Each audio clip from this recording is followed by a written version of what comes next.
eh, ada masalah ya. Jadi nanti bisa kita bantu untuk jawab juga. Tadi saya udah diperkenalkan oleh Mas Syafril sebagai Ya, seorang psikolog anak dan juga pemerhati anak yang sudah berpengalaman 15 tahun. Aduh, kesannya saya tua banget ya. Kesannya saya senior banget gitu, udah 15 tahun. Ngalah-ngalahin Bu Eli Risman dong kalau kayak gini ya.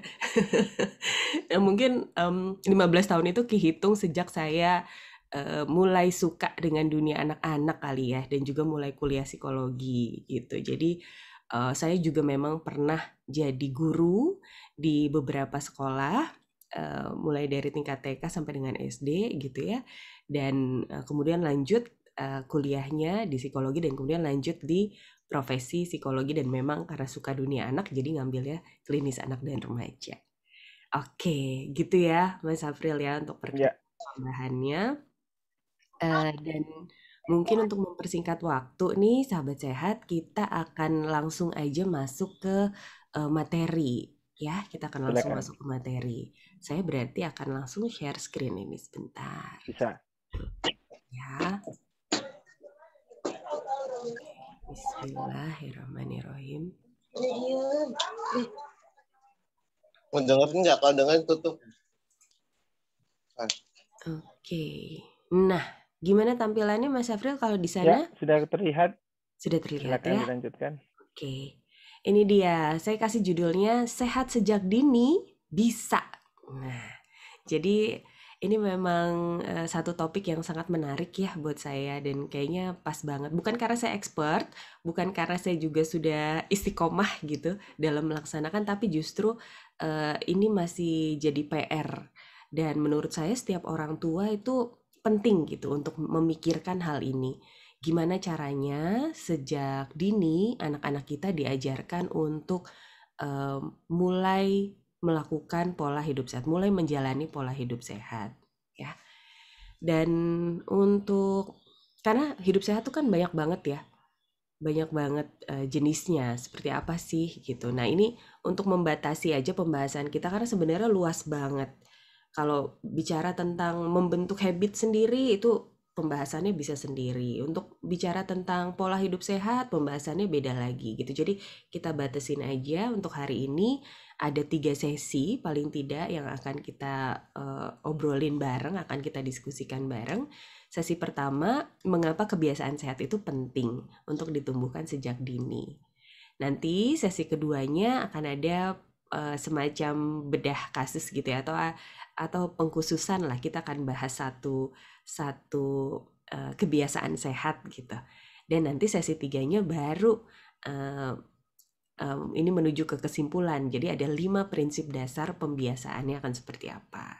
Nah ini mudah-mudahan akan mudah diikuti ini pada hari ini. Kita lanjut ya Mas Afril. Siap, silakan. Ini dia sesi pertama, kita mulai aja. Nah, untuk Anda yang sudah bergabung di komunitas Sahabat Sehat dan juga udah follow IG-nya, pasti udah pernah lihat gambar ini. Ini saya ambil dari halaman IG-nya WeHeal, kebiasaan sehat sunnah sederhana yang bisa diajarkan untuk anak ya.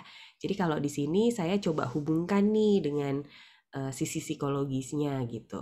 Jadi ada yang pertama nih yang bangun pagi sebelum subuh ya, yang paling kiri itu bangun pagi sebelum subuh itu mewakili pola tidur yang sehat. Kemudian ada juga wudhu sebelum tidur. Itu bisa bisa masuk kategori kebiasaan bersih sehat. Lalu 3 lainnya ada yang makan sebelum lapar, ada juga yang berhenti makan sebelum kenyang, dan ada juga yang jangan langsung tidur setelah makan. Nah, ini bisa masuk ke kategori pola makan yang sehat. Dan mungkin satu lagi yang saya tambahkan yang memang sering sekali dibahas gitu ya, sebagai bagian dari hidup sehat yaitu gerak dan olahraga. Nah, jadi 4 ini ya yang akan kita bahas nih, sahabat sehat.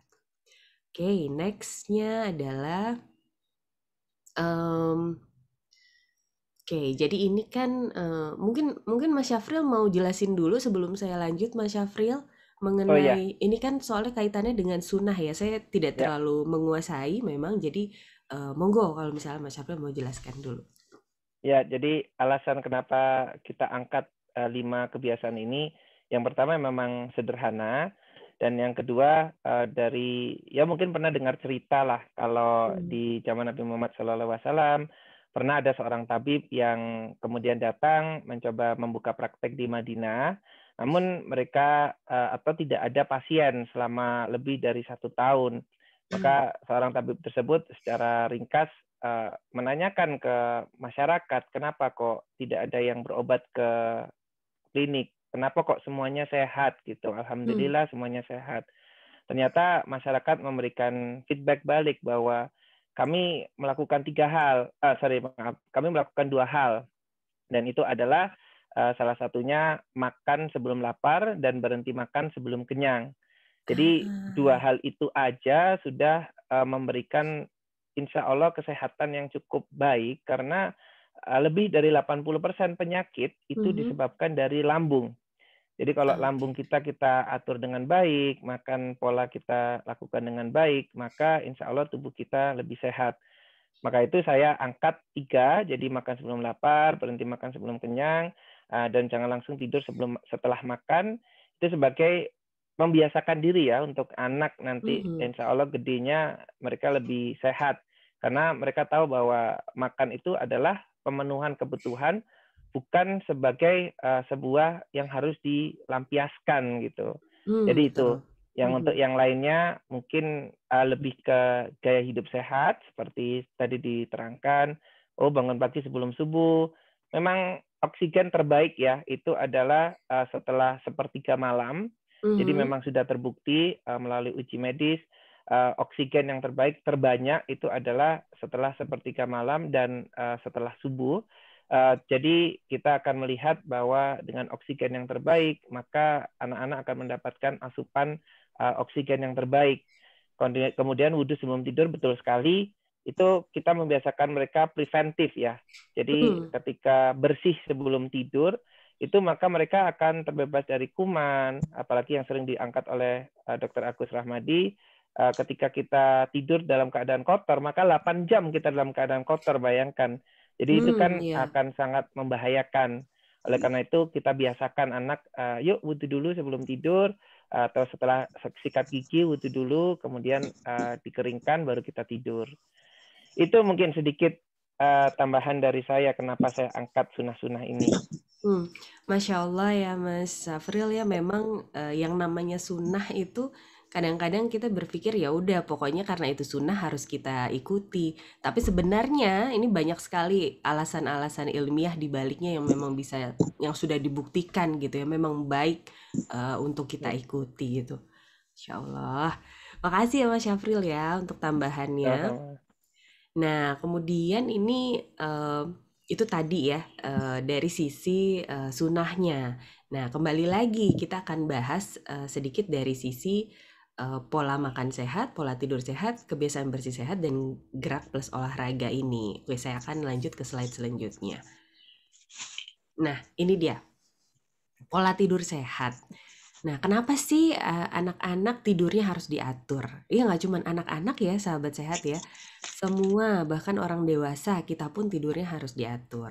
Penelitian sudah membuktikan ada berapa jam yang dibutuhkan anak untuk tidur. Itu sudah dibuktikan. Jadi memang semakin muda, lama tidurnya itu semakin panjang ya. Kemudian bertambah usia, bisa semakin pendek. Tapi memang yang paling pas itu kalau orang dewasa sekitar 7-8 jam. Benar nggak Mas Syafril? Saya dikoreksi ya kalau misalnya salah ya. Betul. Nah, sekitar 7-8 jam. Nah, untuk anak-anak sendiri bahkan butuh lebih gitu. Makanya kadang-kadang kalau anak kita maksa untuk mereka tidur siang gitu. Atau ada waktu atau ada jadwal tertentu untuk mereka tidur siang gitu. Karena memang mereka butuh waktu istirahat yang lebih panjang. Nah, yang mau saya angkat adalah kalau pola tidurnya tidak sehat, apa sih yang bisa terjadi pada seorang anak? Ini contoh aja, bisa ada masalah belajar atau akademik, ya. Jadi kita bayangkan aja kalau misalnya anak kita kurang nih waktu tidurnya, maka dia tidak akan bisa mengoptimalkan kinerja otaknya, gitu ya. Karena memang otak kita kan butuh butuh istirahat yang cukup untuk bisa bekerja dengan optimal. Sehingga pada saat dia harus belajar, saat dia harus fokus, saat dia harus konsentrasi dan sebagainya, itu terganggu karena dia kurang beristirahat. Jadi sangat masuk akal ya. Kemudian kelelahan dan juga low energy. Ini juga jelas banget. Jadi kalau misalnya kita lihat ada anak yang ngantuk terus ya. Kalau misalnya di pagi hari atau di sekolah gitu misalnya, dia lagi beraktivitas tapi kelihatan lemes, kelihatan ngantuk. Nah, kita harus cek nih gimana nih pola tidurnya anak ini.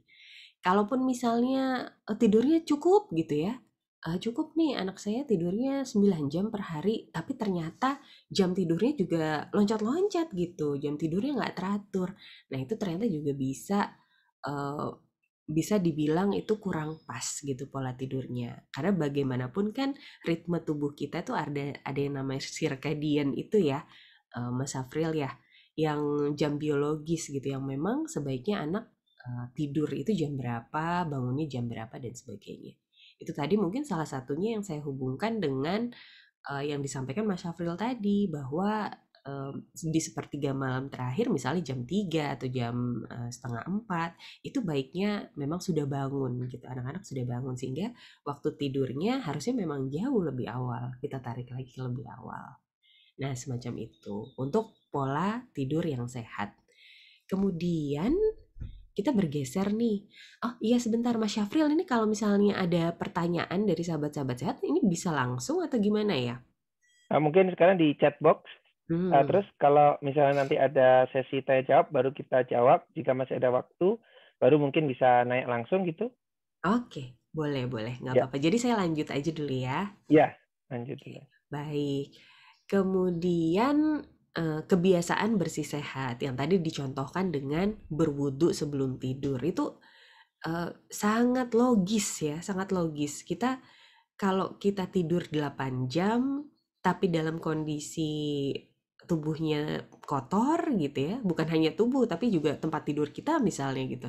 Tempat tidur kita nggak dibersihkan 3 kali gitu misalnya, ya, itu logis sekali bahwa ada banyak sekali penyakit di situ dan ini bisa mempengaruhi kesehatan kita.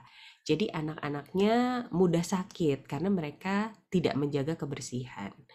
Lalu juga kalau tidak dibiasakan sejak kecil, anak-anak jadinya nggak terbiasa untuk merawat diri. Dan ini bisa berpengaruh pada self-image mereka nantinya pada saat mereka udah besar misalnya seperti itu. Jadi kayak apa ya, kita seneng kan ya kalau melihat orang yang secara fisik itu kelihatan bersih gitu, kelihatan terawat gitu ya. Jadi kalau misalnya mungkin sekarang anak-anak kita umur 4 tahun, 5 tahun mereka masih cuek nih dengan hal itu, belum memikirkan itu. Tapi begitu mereka sudah mulai besar, udah mulai puber, mulai ada ketertarikan terhadap lawan jenis. Nah, ini jadi salah satu hal yang juga berpengaruh ke self image mereka atau bagaimana mereka memandang dirinya. Saya nih cakep nggak sih gitu ya? Saya tuh menarik nggak sih di mata lawan jenis dan sebagainya. Nah yang seperti itu juga bisa ternyata berpengaruh. Jadi menarik ya. Jadi ternyata kebiasaan sehat itu ngaruh juga ke kondisi-kondisi psikologis yang bisa dialami anak, baik di masa sekarang maupun nanti dia di masa depan. Oke, kita lanjut ya ke yang pola makan sehat. Pola makan sehat nih lumayan sering dibahas sih memang.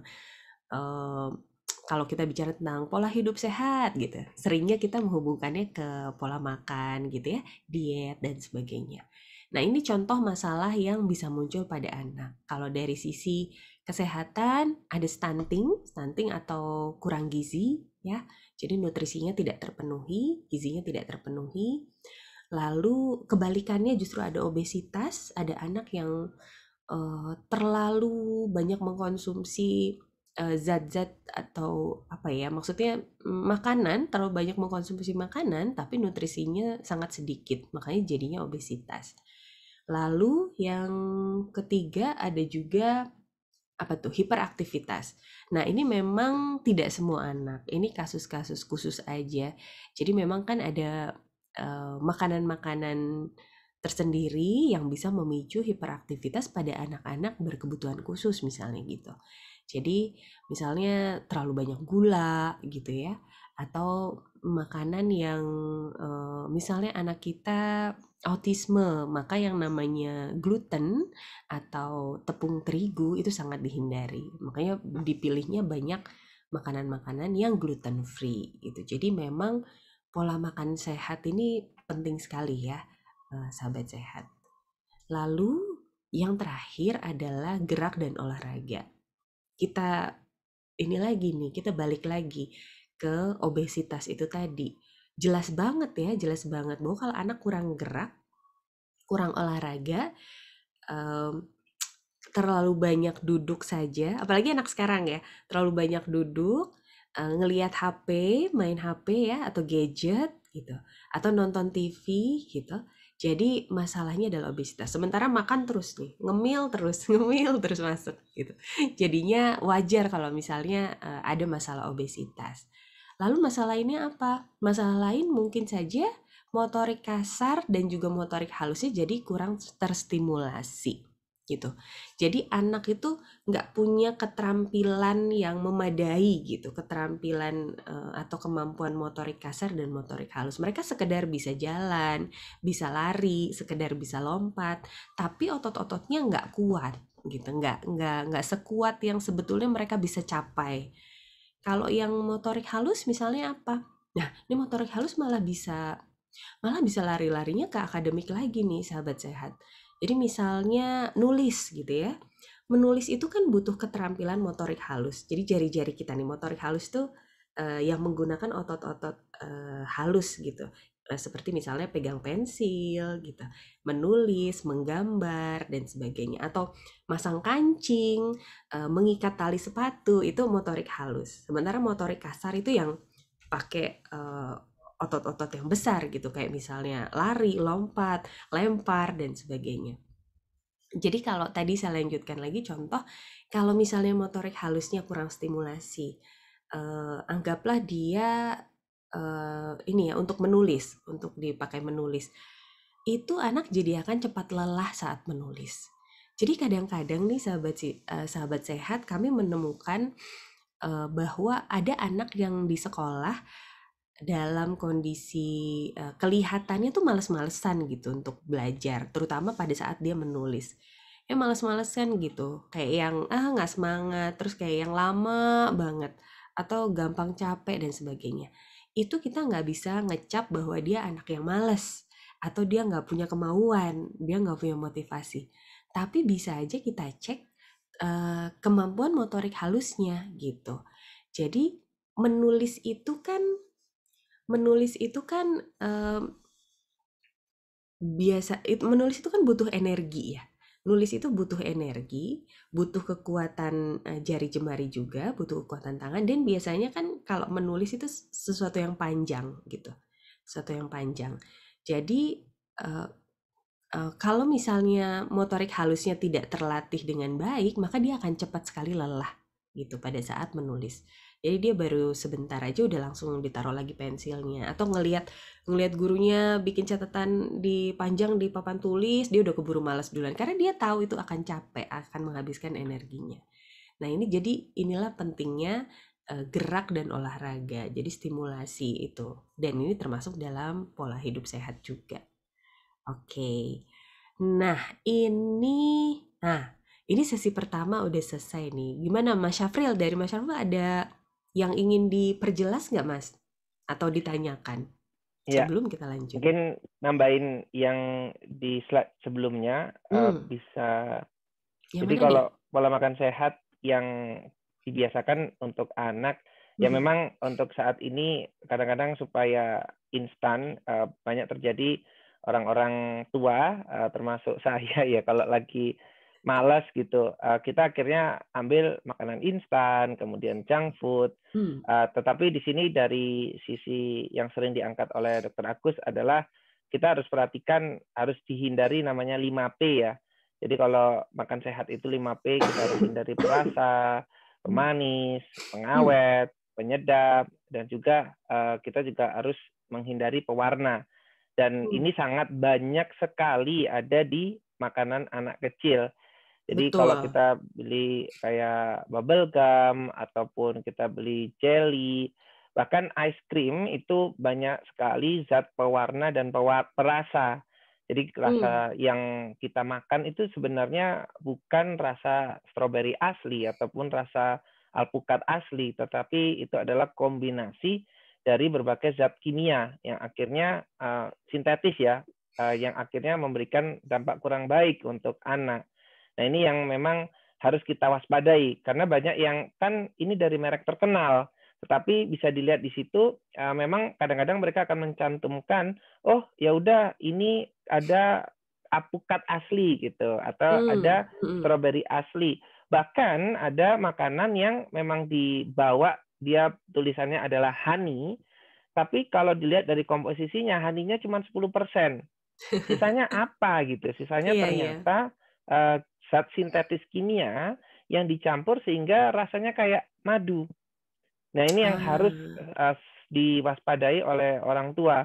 Karena dari orang tua memang oke, sudah terbiasa, oke kita beli aja es krimnya dari merek terkenal, kita lihat, oh memang ini ada honey-nya, padahal di situ honey-nya sangat sedikit, stroberinya cuma 5%, bahkan saya suka ngelihat itu yang kayak coklatnya itu juga cuma sedikit, coklat aslinya cuma sedikit gitu.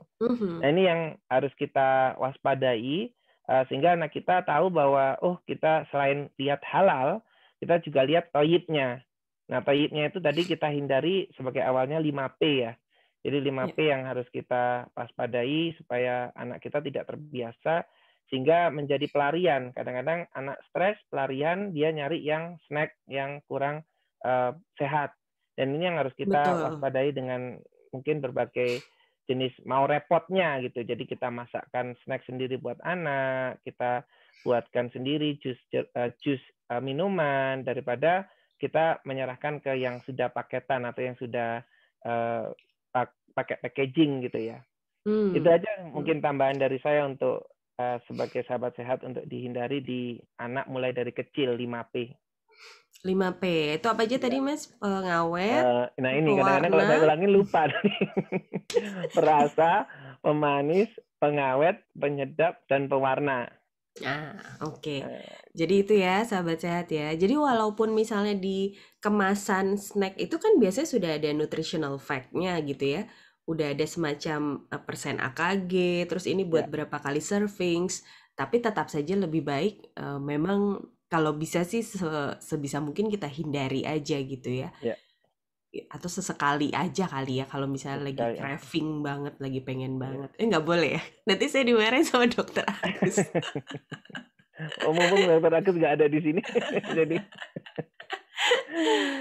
sebisa mungkin ya ya, dihindari nih, sahabat. Terima kasih Mas Syafril. Kita lanjut ke sesi 2 ya, Mas ya. silakan. Oke, baik.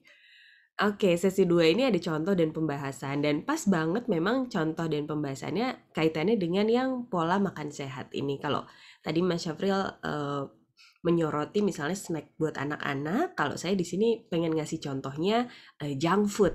Nah, ini juga sesuatu yang sangat apa ya, sangat familiar, sangat sehari-hari gitu. Kita rasa-rasanya tidak merasa bersalah lagi gitu kalau misalnya makan junk food gitu ya. Padahal namanya aja udah junk food nih, sahabat sehat. Nah, ini ada satu penelitian dari kebetulan ini di India sih penelitiannya. Jadi kenapa sih konsumsi junk food itu makin meningkat? Kenapa sih makanan jenis ini tuh makin populer dan disukai sama banyak orang? Jadi ternyata ada pengaruh dari perubahan zaman dan peran ibu. Kalau dulu ibu kita tuh selalu standby di dapur ya untuk nyiapin kita makanan dan masakan tuh selalu homemade gitu. Sementara kalau sekarang ibu itu kan perannya sudah multi peran. Ada yang ibu bekerja, ada juga yang ibunya banyak urusan lain gitu ya selain kegiatan domestik dan mengurus rumah gitu. Jadi memang akhirnya junk food ini jadi salah satu pilihan yang praktis dan juga kayaknya anak-anak nggak akan ada yang nolak gitu karena memang rasanya enak, terus mudah ditemukan dan rasanya enak itu sayangnya karena ada banyak zat-zat tambahan itu tadi yang tadi disebutkan sama Mas Syafril, misalnya penyedap dan sebagainya. Terus gaya hidup sedentary. Sedentary itu maksudnya gaya hidup yang tidak banyak bergerak, itu tadi yang kita tidak banyak mobile gitu ya. Kita lebih banyak duduk, menghabiskan waktu sambil duduk, sambil lihat layar dan sebagainya. Ini juga cukup mempengaruhi kita jadi mager ya, sahabat sehat. Kita jadi mager dan junk food ini jadi salah satu pilihan yang gampang gitu, praktis, gampang, tinggal pesan ojek online gitu misalnya, layanan delivery, udah langsung bisa nih sampai ke rumah kita. Terus pengaruh iklan ini juga ternyata ngaruh banget. Kenapa konsumsi junk food jadi sangat meningkat? Pengaruh iklan. Ini harus diakui ya, maksudnya saya aja yang orang dewasa kalau ngelihat iklan burger lah anggaplah atau fried chicken gitu ya, itu aja udah aduh enak nih pengen deh gitu pesen iya apalagi yang anak-anak ya nggak sih, yang kontrol dirinya itu masih lost gitu, masih tidak sekuat orang dewasa. Jadi pengaruh iklan ini memang cukup besar ya. Kemudian ada juga urbanisasi, globalisasi, ada juga kondisi sosioekonomi yang mempengaruhi. Ini mungkin tidak akan kita bahas terlalu dalam, tapi saya pengen kasih sebuah contoh gimana sih peran orang tua pada saat kita ingin menanamkan gaya hidup sehat, dalam hal ini mengurangi konsumsi junk food. Ini contoh ya. Oke, kita akan lanjut. Nah, ini dia. Jadi ada beberapa hal nih yang bisa dilakukan sama orang tua. Misalnya dengan mempraktekkan dan mencontohkan untuk membuat makanan sehat dan ajak juga anak memasak jika perlu. Gitu ya. Jadi kalau ini memang sangat butuh waktu gitu dari orang tuanya, kemauan dan waktu dari orang tuanya untuk menyisihkan waktu dan ngajak anak-anaknya untuk ikut masak gitu misalnya. Atau mereka yang menyiapkan bahan-bahannya, anak-anak lihat sendiri gitu bahwa makanan ini adalah hasil dari dapur mereka gitu, dan makanan ini apa saja ingredientsnya, apa saja bahan-bahannya yang dipakai, itu anak-anak lihat sendiri. Jadi kalau di rumah mungkin kita yang susah dihindari itu adalah penggunaan MSG kali ya, atau bumbu penyedap. Tapi rasa-rasanya sih dulu pada saat MSG itu belum ada, kayaknya kita juga makan nikmat-nikmat aja gitu ya, ya Mas April ya. Kayaknya dulu juga enak-enak aja gitu kita makan dengan rasa asli dari bahan makanan, cukup ditambah garam atau gula secukupnya gitu ya. Dan itu rasa-rasanya masih eatable gitu, masih edible, masih bisa dimakan dan bahkan nikmat gitu. Jadi kita coba nih untuk mulai menyiapkan kembali makanan dari rumah. Nah, terus pas lagi proses belanjanya, kita juga bisa ajak anak kita. Pas lagi belanja, kita belanja apa aja? Kita belanja makanan dengan bahan-bahan yang sehat dan sebagainya. Nah, terus ini yang nomor 3 nih juga menurut saya penting ya. Kadang-kadang kalau misalnya kita pakai kata diet, orang itu udah mundur duluan gitu. Orang tuh udah ngerasa ini berat nih diet gitu. Saya harus ngurangin makan gitu. Saya harus kehilangan makanan yang saya sukai gitu.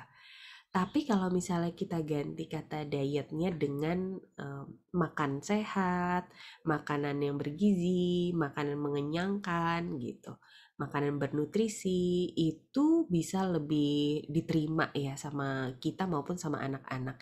Nah, kalau saya sih ngebayanginnya ini tuh cocoknya untuk anak-anak kita yang sudah menjelang remaja ya.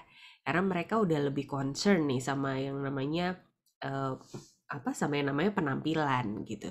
Jadi kalau misalnya kita ajakin anak kita misalnya udah SMP, Kak, diet yuk gitu. Itu kan buat mereka kayak yang, apaan emangnya aku ini ya, emangnya aku gendut ya, misalnya seperti itu. Tapi kalau misalnya kita ngajaknya dengan bilang bahwa, Kak, minggu depan mama mau mulai makan yang lebih sehat gitu, kakak ikut ya gitu.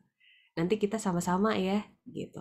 Mau pilih makanan yang lebih sehat sama lebih bergizi. Nah, rasa-rasanya sih kalau misalnya istilah itu yang kita gunakan, kita akan lebih bisa merangkul dan mengajak anak. seperti itu. Lalu kita juga bisa memvariasikan masakan yang disajikan di rumah. Sebisa mungkin penuhi prinsip 4 sehat 5 sempurna. Karena bagaimanapun kalau misalnya makanannya juga itu-itu aja, apalagi anak-anak ya. Anak-anak itu mudah bosan, mereka suka sekali mencari variasi gitu. Sehingga sebisa mungkin kitanya kreatif gitu untuk menyiapkan makanan-makanan yang mereka suka. Atau ada juga misalnya yang anaknya nggak suka sayur gitu, nggak suka, udah terlanjur nih umurnya udah SD, dari kecil memang kalau dia nggak mau ya nggak saya paksa gitu atau nggak saya bujuk lagi sehingga sampai sekarang dia nggak suka sayur. Nah itu bisa aja kan triknya dengan si sayuran itu diolah supaya ya itu ya bentuknya tidak seperti sayur utuh gitu tapi bisa diolah ke dalam bentuk-bentuk makanan lainnya gitu. Oke, kemudian lumayan ya ini ada 7. Yang kelima adalah jadikan kegiatan makan bersama sebagai kesempatan untuk menikmati masakan rumahan yang lebih sehat. Jadi ini sebenarnya nggak wajib ya sahabat sehat karena tergantung sekali dengan budaya atau kebiasaan di rumah. Jadi ada keluarga yang makannya itu selalu bareng gitu ya di meja makan atau di mana gitu. Tapi ada juga keluarga ya makannya sendiri-sendiri. Kalau udah lapar ya silakan ambil makanan terus makan sendiri-sendiri di tempat masing-masing atau di kamar masing-masing dan sebagainya. Tapi memang alangkah baiknya kalau kita punya waktu khusus untuk bicara tentang makanan-makanan sehat. Jadi kalau misalnya pas kita kebetulan bisa makan bareng, ya yang dibahas mungkin tidak hanya soal how's your day, gimana hari kamu hari ini, gimana perasaanmu hari ini gitu, atau ceritain dong pengalaman kamu hari ini, nggak cuman itu, tapi juga gimana masakan mama yang ini gitu. Mama tuh baru sekali loh makan ini, masak ini. Menurut kakak gimana? Kurang apa? Atau yang kakak suka apa? Misalnya kayak kita. Jadi ada kesempatan-kesempatan untuk membahas tentang makanan yang sehat gitu ya. Lalu, nah ini 2 yang terakhir nomor 6 dan 7 ini kaitannya dengan yang awal tadi slide yang tentang 5 sunnah sederhana itu tadi ya. Sahabat sehat mungkin masih ingat ya. Bagi yang udah terlewat tadi itu di 5 sunnah sederhana itu ada ini saya naikin aja deh. Nah, ini dia. Nah, ini ada makan sebelum lapar, ada berhenti makan sebelum kenyang, dan jangan langsung tidur setelah makan. Nah, gimana caranya kita bisa makan sebelum lapar? Kan nggak kerasa dong gitu. Kita kan yang bisa kita rasain kan laparnya gitu. Sementara kalau belum lapar, kita nggak ngerasain apa-apa dong. Atau gimana cara kita berhenti makan sebelum kenyang gitu. Nah, jadi memang eh, caranya adalah dengan mengatur jam makan atau waktu makannya itu memang harus teratur.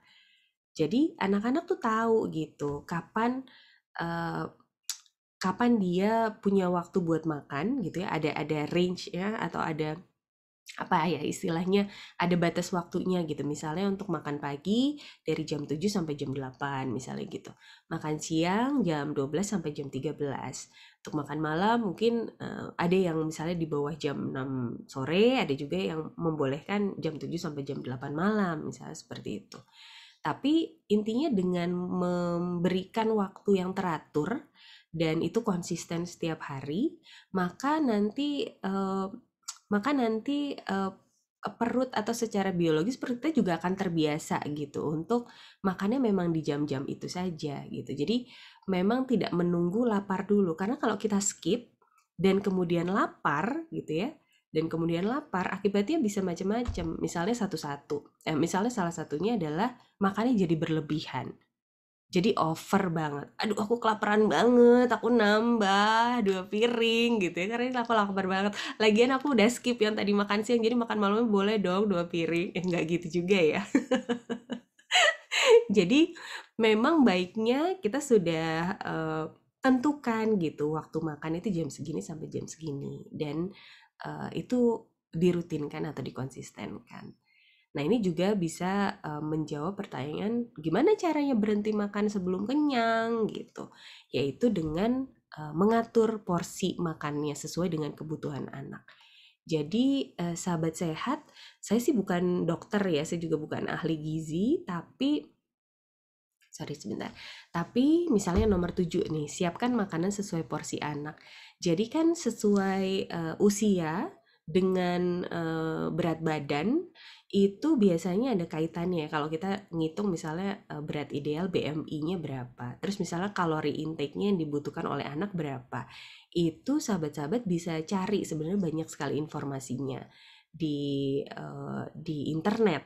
Tapi kalaupun membutuhkan sumber yang lebih terpercaya, sahabat sehat bisa langsung konsultasi ke dokter atau ke ahli gizi. Ini sekalian ya Mas Syafril ya. Jadi bisa ya konsultasi juga ya ke Wihil ya, bisa ya. Betul, bisa banget ke komunitassahabatsehat.com. Ke komunitas sahabatsehat.com. Iya. Jadi kalau misalnya membutuhkan memang informasi yang benar-benar terpercaya, itu bisa gitu cari sumber-sumbernya. Jadi kita bisa atur sebenarnya untuk anak saya usia segini, berat badannya segini, kalori intake yang diperlukan tuh berapa sih sehingga saya bisa atur. Tapi ini memang PR banget ya sahabat sehat, saya paham sekali gitu, nggak semua dari kita punya privilege, punya waktu yang cukup gitu untuk sangat detail memikirkan hal ini. Sehingga nanti memang ada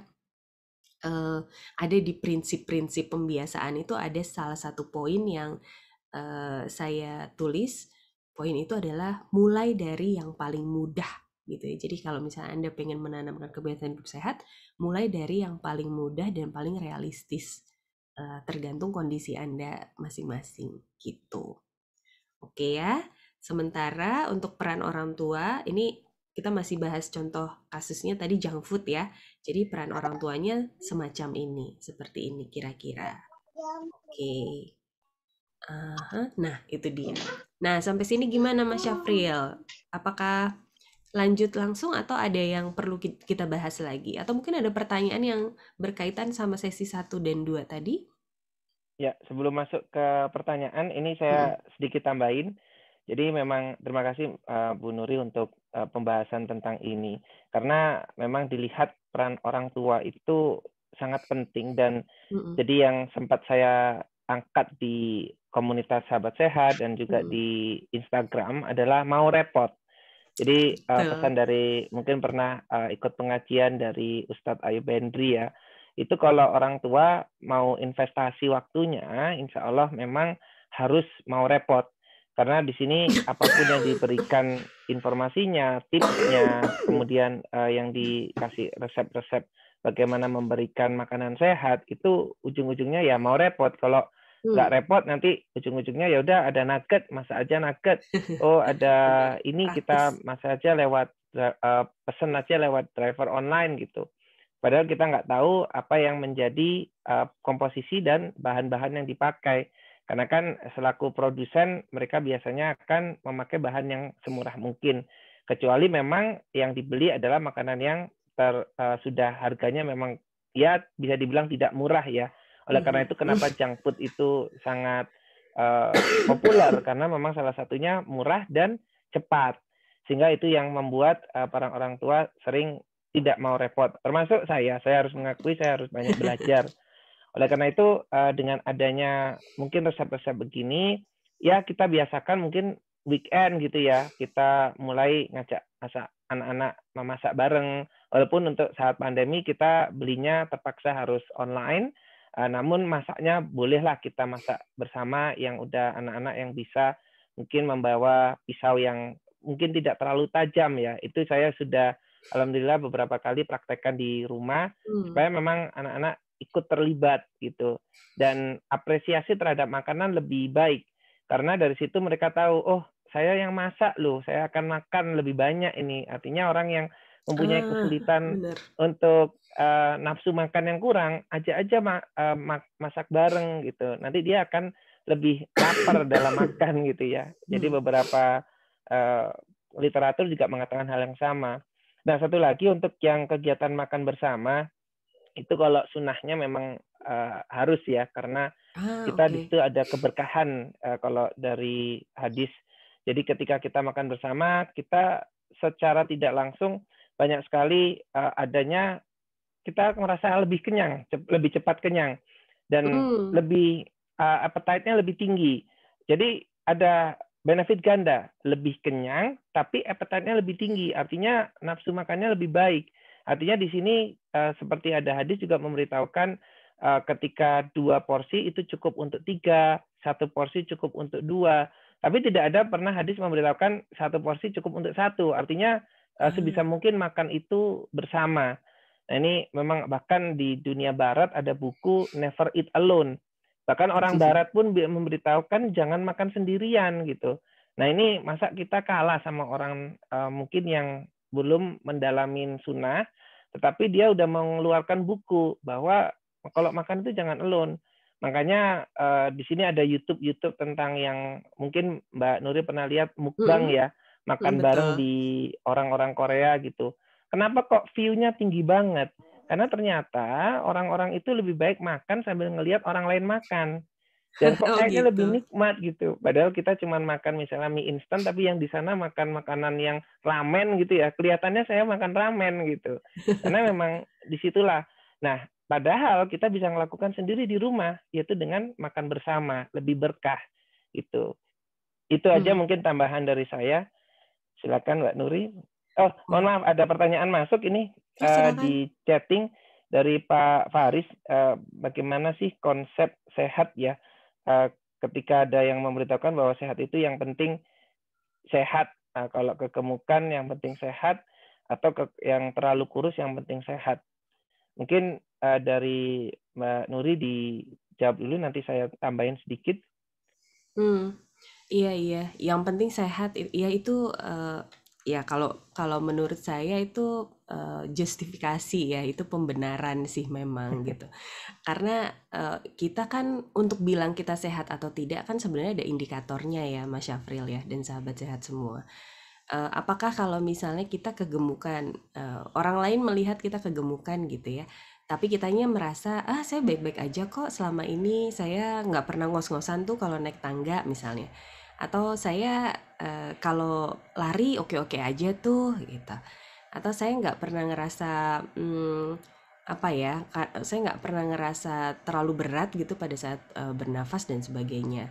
Nah, itu juga mungkin memang jadi satu indikator bahwa sampai saat ini memang kita belum belum sakit gitu. Artinya kondisi kita yang kelebihan berat badan itu belum mempengaruhi kesehatan kita dalam hal itu gitu.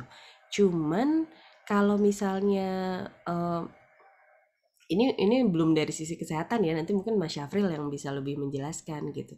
Kalau saya sih lihatnya dari sisi psikologis ya, orang itu kan cenderung punya yang namanya defense mechanism atau coping mechanism. Jadi orang itu cenderung untuk melindungi dirinya dalam artian saya punya alasan nih kenapa saya tidak mau kalau dalam hal ini kegemukan misalnya, kenapa saya tidak mau berdiet gitu.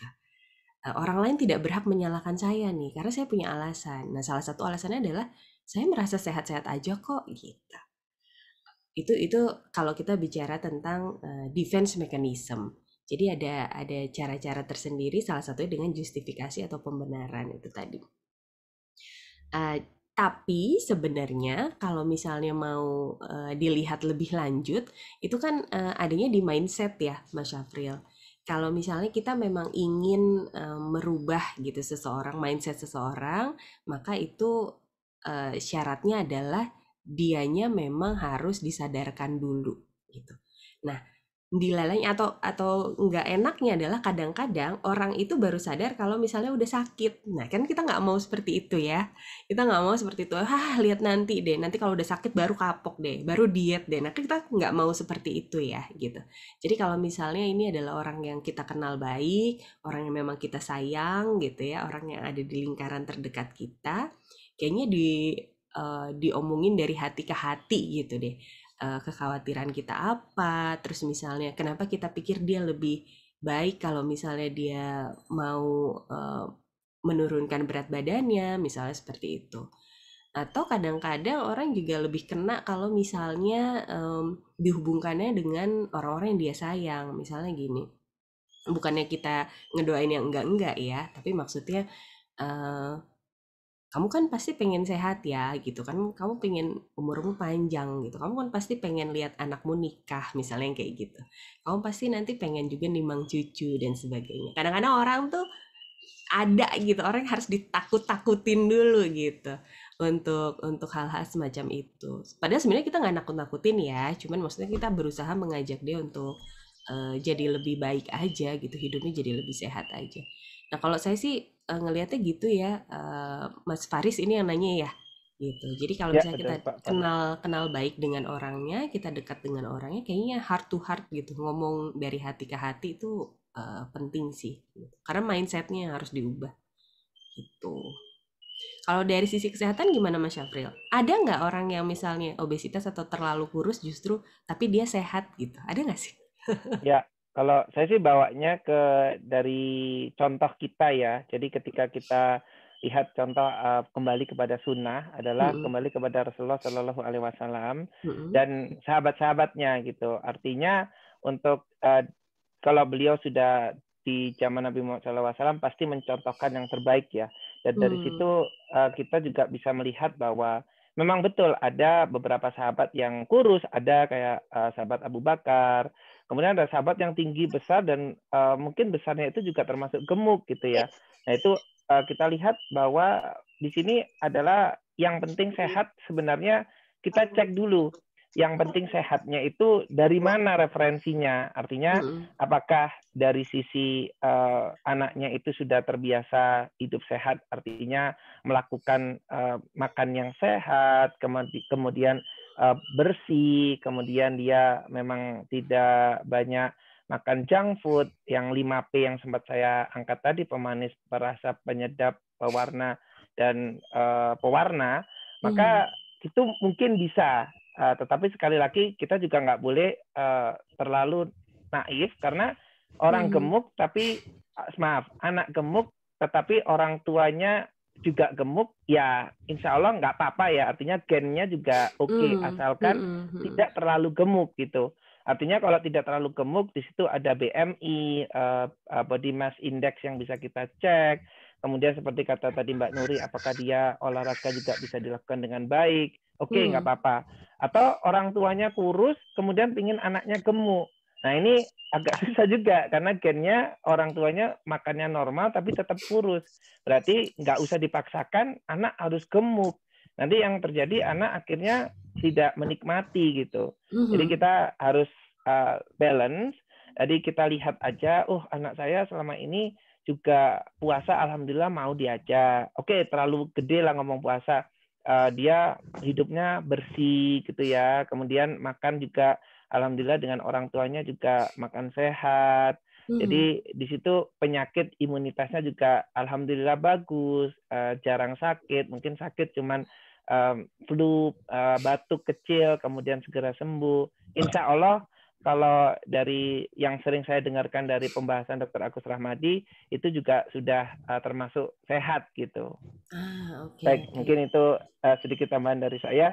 Karena sudah pukul 11 lewat, mungkin kita lanjutkan aja ya Mbak Nuri Oh untuk boleh, di sesi berikutnya. boleh Mas Ya, Syafril silakan. boleh. Ini tinggal satu sesi lagi. Ini Ya. sesi yang paling penting karena ini adalah prinsip-prinsip dasar pembiasaan. Jadi sesuai dengan topik kita yaitu menanamkan kebiasaan sehat sejak dini, maka ada beberapa prinsip yang bisa kita ikuti. Sebenarnya ada banyak prinsipnya, tapi saya sarikan aja ke dalam 5 prinsip utama. Dan sahabat sehat untuk bisa apa ya, untuk bisa em, menanamkan satu habit ke anak, itu kita harus kenal dulu sama anak kita ya. Termasuk kenal dengan perkembangan kognitifnya atau perkembangan apa ya istilahnya kemampuan berpikirnya gitu. Jadi ini ada satu teori dari Jean Piaget ini yang sering sekali dipakai untuk menjelaskan tentang perkembangan kemampuan berpikir anak. Jadi ada 4 tahap. Ada 4 tahap perkembangan. Yang pertama, tahap sensori motor. Jadi ini untuk anak bayi ya, usia 0 sampai dengan 2 tahun. Dan di sini kalau yang paling utama di perkembangan kognitifnya, bayi itu lebih banyak menggunakan indranya gitu untuk mengeksplorasi dunia, untuk membentuk persepsi dia terhadap dunia gitu. Jadi mereka sangat mengandalkan indranya, kelima indranya itu ya. Yang Jadi karakter anak. termasuk juga pada saat mereka eh, berkembang secara motorik gitu, kemampuan motoriknya juga berkembang. Itu juga sangat apa ya istilahnya sangat dominan gitu di masa ini. Karena mereka jadinya eksplorasi kemana-mana kan, megang gitu, memegang benda. Kemudian mereka juga merasakan. Kemudian mereka juga udah mulai berdiri, udah mulai jalan gitu. Jadi mereka mengeksplorasi dunia. Nah, di tahap berikutnya di usia 2 sampai 7 tahun itu ada yang namanya tahap praoperasional. Tahap praoperasional ini ditandai dengan anak-anak ini udah bisa membentuk image gitu ya, membentuk image di kepalanya nih, sahabat sehat. Jadi misalnya kalau kita bilang buku gitu, kita bilang buku, anak-anak usia ini udah bisa ngebayangin buku itu seperti apa gitu. Di kepalanya udah bisa ngebayangin. Kalau kita bilang orang, mereka udah bisa. Jadi kalau misalnya kita suruh gambar, ada yang coba gambar rumah, ya mereka ngegambarin rumah gitu sesuai dengan apa yang mereka bayangkan tentang rumah. Jadi berkembangnya sudah seperti itu. Ini sebenarnya mereka sudah bisa membayangkan, tapi apakah mereka bisa membayangkan hal yang abstrak? No, belum. Jadi yang dibayangkan itu adalah hal-hal yang konkret, yang memang bisa mereka lihat sehari-hari, yang memang sudah pernah mereka dengar, misalnya yang udah pernah mereka sentuh, itu yang bisa ada di kepala mereka gitu, dibayangkan. Nah, beranjak ke usia 7 sampai 11 tahun. Ini namanya tahap konkret operasional. Kalau di tahapan ini anak-anak mulai mengembangkan kemampuan berpikir logis, sebab akibat gitu. Sebab akibatnya tuh udah lebih pas gitu. Udah lebih masuk akal. Beda dengan misalnya anak yang tadi di bawah usia 7 tahun gitu. Misalnya anak kita yang TK gitu ya. Bisa aja mereka misalnya gini, misalnya mereka denger papa sama mamanya bertengkar gitu. Sementara dianya tadinya habis coret-coret di dinding misalnya gitu. Bisa aja dia menghubungkan bahwa papa sama mama tuh berantem gara-gara aku gitu. Gara-gara aku tadi coret-coret dinding, misalnya seperti itu. Jadi kalau anak di bawah umur 7 tahun masih masih belum pas gitu logika berpikir dan sebab akibatnya. Sementara kalau anak-anak di atas 7 tahun sampai 11 berarti usia SD ya kurang lebih. Nah, mereka sebab akibatnya itu udah lebih masuk akal gitu, udah lebih jelas gitu. Tapi lagi-lagi pertanyaannya, apakah mereka udah bisa berpikir abstrak? Ternyata belum juga gitu, karena mereka masih banyak mendasarkan pada hal-hal yang konkret, yang mereka alami sendiri gitu. Mereka alami sendiri, mereka alami sehari-hari. Sementara kalau misalnya dari pengalaman orang lain, yang orang lain ceritakan ke mereka belum tentu tuh bisa eh, apa ya, istilah mereka belum tentu bisa mengaplikasikannya ke dalam diri mereka sendiri gitu. Jadi masih saya gitu, masih saya, pengalaman saya, apa yang saya lihat, apa yang saya dengar, apa yang saya rasakan dan sebagainya.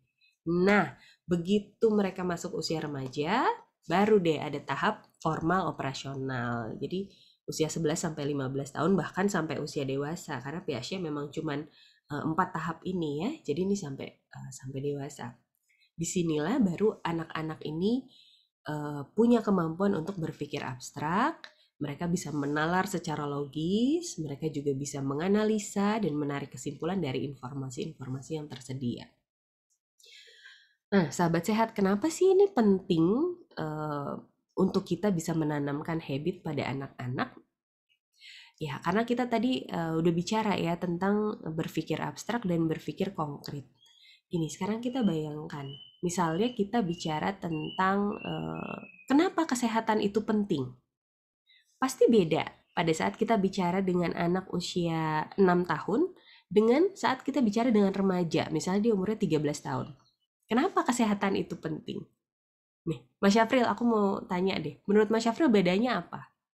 Kira-kira jawaban anak apa?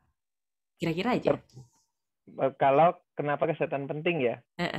Kalau anak 6 Kalau tahun sama anak 13 tahun. kalau anak 6 tahun biasanya biar aku bisa makan lebih banyak kali ya. Kalau anak 13 tahun biar aku bisa apa ya? Kalau 13 tahun mungkin dia lebih karena mengenal dunia sudah berbeda ya mungkin ya. Pasti beda kali ya jawabannya ya. Nggak tahu deh. 13 tahun. Iya. Biar bisa main game mungkin ya. Karena Nah, umur-umur segitu kan sekarang banyak yang sudah main game ya. Mungkin kali. mungkin ya. Saya pengen nyorot ini gini Mas Afril dan juga sahabat sehat. Kalau anak umur 6 tahun misalnya tadi dia bilang biar aku bisa makan lebih banyak gitu ya. Atau kenapa kesehatan itu pentingnya? Biar aku nggak sakit, biar aku nggak disuntik sama dokter, biar aku nggak usah minum obat yang pahit, misalnya gitu ya. Jadi selalu dia hubungkan dengan pengalamannya dia, sama seperti yang Mas Sapri tadi bilang. Selalu dihubungkan dengan pengalamannya dia, pengalaman pribadi, dan itu konkret. Sementara kalau anak umur 13 atau 14, misalnya kita tanya, kenapa jaga kesehatan itu penting? Bisa jadi gitu ya, mereka akan bilang bahwa oh iya, kalau misalnya nggak jaga kesehatan, nanti aku jadi nggak bisa lakukan banyak hal yang aku suka gitu. Aku memang akan terbaring di rumah sakit gitu ya. Tapi aku memang akan terbaring di rumah sakit misalnya, dan aku jadi nggak bisa itu tadi misalnya nggak bisa main game, nggak bisa main sama temenku, aku nggak bisa melakukan hobiku dan sebagainya. Jadi dia udah bisa berpikir yang abstrak gitu, yang memang yang memang jauh ke depan, yang lebih visioner gitu misalnya. Jadi inilah maksudnya eh, yang membedakan antara berpikir konkret dengan berpikir abstrak. Jadi, pada saat kita, nah ini yang bagian yang penting. Jadi pada saat kita mau menanamkan kebiasaan baik pada anak, termasuk kebiasaan hidup sehat itu tadi, anaknya umurnya masih di bawah remaja, masih di bawah 11 tahun, maka prinsip yang sangat penting adalah contoh konkret. Nah, itu dia. Kenapa harus konkret? Karena mereka belum bisa berpikir abstrak. Mereka belum bisa bilang bahwa kesehatan tuh investasi gitu. Kalau saya sakit tuh bayarnya mahal, nggak gitu ya Mas April ya? Eh, nanti nggak ditanggung BPJS misalnya, enggak gitu. Anak kecil tuh nggak akan seperti itu gitu. Tapi mereka perlu yang konkret. Jadi Ya. contoh konkret. Makanya peran orang tua jadi sangat besar di anak-anak usia ini. Ya tentu saja usia remaja juga sangat besar. Memberikan contoh juga sangat penting untuk anak-anak usia remaja. Tapi contoh-contoh yang kita berikan ini bisa mereka analisa lebih lanjut gitu. Kenapa sih papa sama mama nih bangunnya tuh selalu sebelum subuh? Kenapa rajin tahajud gitu? Kenapa sebelum subuh selalu bangunin aku gitu? Mereka bisa cari informasi sendiri. Oh ternyata kayak yang tadi Mas Syafril sampaikan, ternyata ada penelitiannya oksigen itu paling nah gitu. Sementara anak-anak yang di bawah usia itu tentu saja tidak berpikir sampai ke situ. Oke ya, itu salah satu alasan kenapa kita harus paham usia anak kita dan tahap perkembangan kognitifnya. Ini nanti bisa diminta sama sahabat sehat ya Mas Syafril ya untuk Ya, ininya. slide-nya ya. Slide-nya. Oke. Ya. Jadi masih bisa dibaca-baca lagi ya. Ini dia. Prinsip-prinsip pembiasaan. Sekarang kita masuk ke prinsip-prinsip pembiasaan. Saya hanya sebutkan 5 aja ya. Prinsip lainnya masih banyak, tapi ini kayaknya yang cukup simpel, sederhana bisa kita lakukan di rumah. Yang pertama, be realistic. Mulai dari yang paling mudah. Itu tadi. Kalau saya tadi contohin ambil kasusnya yang junk food gitu. Panjang tuh kan, ada 7 tipsnya gitu ya. Nggak usah semuanya. Mulai dari yang paling mudah. Kayak Mas April misalnya, weekend deh boleh gitu, weekend aku punya waktunya cuman weekend aja. Ya udah weekend itu kita masak bareng-bareng di rumah. Ajak anak-anak ikut serta gitu. Kalau misalnya kita kebetulan punya waktu 3 kali dalam seminggu, ya manfaatkan 3 kali dalam seminggu itu. Tapi kalau misalnya untuk masak bareng kayaknya sama sekali nggak bisa deh gitu. Lakukan cara yang lainnya gitu. Tadi kan ada sampai 7 tuh. Lakukan yang lain. Pokoknya em, jangan sampai memberatkan. Karena kan kita nggak pengen ya. Kita pengen hidup lebih sehat, tapi kita stres gara-gara tapi kita Iya, stres gara-gara kita nggak bisa melakukan sesuai dengan rencana gitu, sama aja dong gitu. Jatuhnya jadi nggak sehat. Jadi be realistic mulai dari yang paling mudah. Kemudian yang kedua adalah konsisten. Konsistensi ini bisa dibilang kunci deh. Konsistensi adalah kunci. Em, nggak cuman untuk pola hidup sehat, semua hal pembiasaan itu atau kebiasaan itu terbentuk kalau kitanya konsisten. Ada ada teori ya Mas April, ada ini bisa dibilang mitos juga karena sebenarnya secara teoritis nih tidak pernah diuji kajian ilmiahnya gitu ya. Jadi ada yang bilang untuk menanamkan satu kebiasaan itu kita perlu at least 21 hari berturut-turut untuk melakukannya. Jadi misalnya kita mau kita mau tanamkan kebiasaan em, makan itu tadi Mas. kali ya, Ya. yang makan itu aja ya, berhenti makan sebelum kenyang misalnya gitu. Atau makan dengan tangan kanan Ah, mungkin. yang lebih simpel ya Paling makan dengan tangan. sederhana, iya. Makan dengan tangan kanan itu yang paling sederhana. Makan dengan tangan kanan. eh Dalam 21 hari berturut-turut itu anak-anak dibiasakan seperti itu. Maka nanti dia sudah akan menetap tuh kebiasaannya sehingga kedepannya atau seterusnya dia akan melakukan hal itu tanpa harus disuruh karena sudah menetap dan jadi otomatis gitu istilahnya. Atau mungkin puasa kali ya Mas Syafril. Puasa Ya, 30 hari. ya. Dan kita melihat sendiri kan di anak-anak kita ya. Em, nggak cuma di kita yang orang dewasa, tapi di anak-anak kita juga kita lihat gitu. Bahwa kalau mereka bisa full puasanya, untuk berikutnya ngajak mereka puasa Syawal misalnya, itu jauh lebih mudah gitu. Karena mereka udah terbiasa tuh dengan polanya.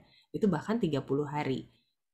Lebih dari 21. Tapi memang ada si teori itu tadi atau mitos tadi yang bilang minimal 21 hari kalau kita mau coba. Dan itu harus berturut-turut, jangan aclak-aclak gitu. Jangan lompat-lompat. Ini boleh percaya boleh enggak, tapi menurut saya ini worth to try. Ya. Ini bisa banget dicoba.